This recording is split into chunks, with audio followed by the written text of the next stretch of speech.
Alright, so in this video we are going to start talking about our third way of solving quadratics. So far we've done root method, which only works when the variable is in one term, and completing the square, which works when the variable is in two terms. Today we're going to learn the third way, which is factoring. And with factoring you can use it when the variable is in two terms. So let's take a look. So we've actually already done factoring this year. Remember solving literal equations? A problem like this where we had to solve for g, but with the variable being in two terms, we were unable to do that.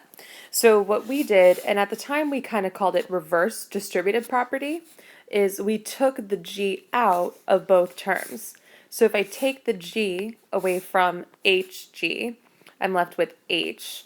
And if I take g away from yg, I'm left with y. And I essentially undid the distributive property. Because if I were to go ahead and redistribute g to h, I would get back to hg, and g to y, I would get back to yg. So these two are equivalent, it's just they're written in different ways.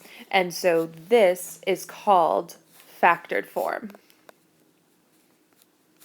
So we've actually already dealt with factoring this year. So I just wanted to show that. I'm not going to keep solving it. So let's take a look at how factoring works. So the first thing we're going to be doing is factoring out a GCF. And if you remember, GCF stands for greatest common factor. So we're looking for something that multiplies into both terms, or something that both terms are divisible by. So the GCF for the first binomial, 16 and 20 both have a factor of 4 in common. And x squared and x, well, x squared is really x times x, and x is 1x. So if I look at both of these, they both have an x in common.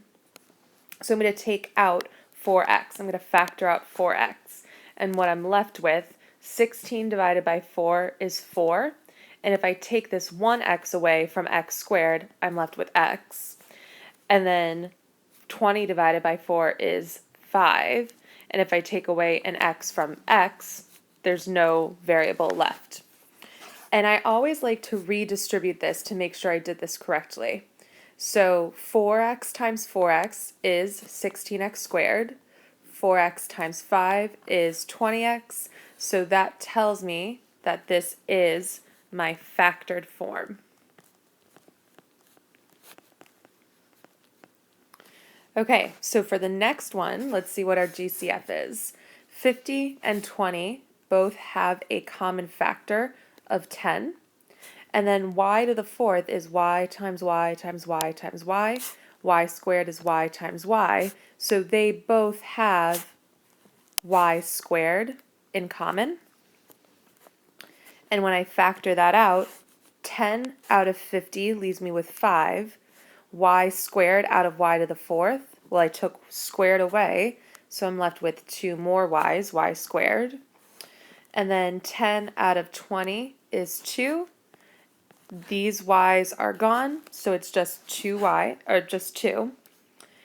And then if I redistribute it, 10y squared times 5y squared is 50y to the fourth. 10y squared times 2 is 20y, so we know that that's the correct final answer.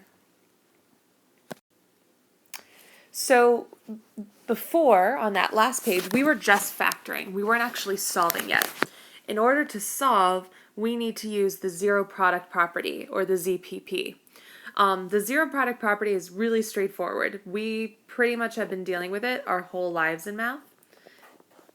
And it says if a times b equals 0, so if two numbers multiply to equal 0, then either a equals 0 or b equals 0. One of those two numbers must be 0. So for example, down here, this is in factored form. So this is called factored form. As we've seen it already, it looked a little bit different because we only had a monomial times a binomial, but here we have a binomial times a binomial, but it is in factored form.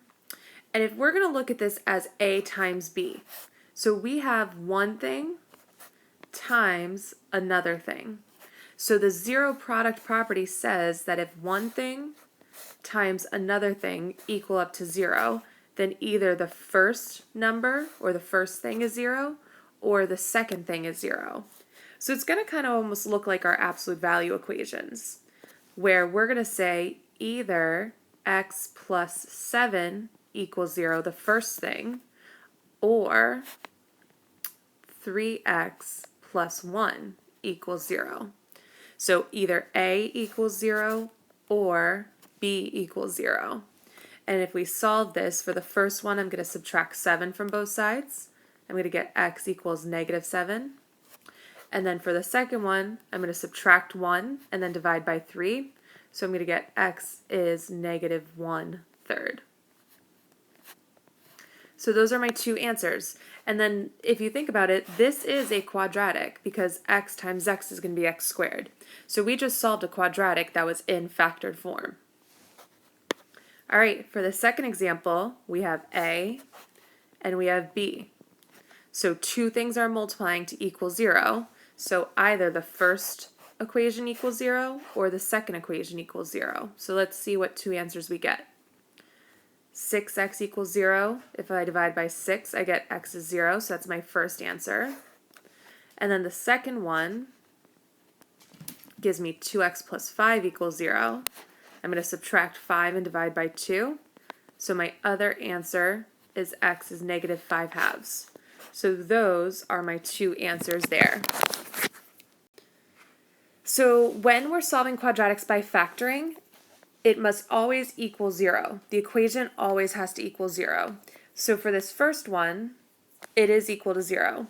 So I'm going to look and see what is my GCF of 6x squared and 8x. Well, they both are divisible by 2, and they both have an x in common. So when I take 2x away from 6x squared, I'm left with 3x. And when I take away 2x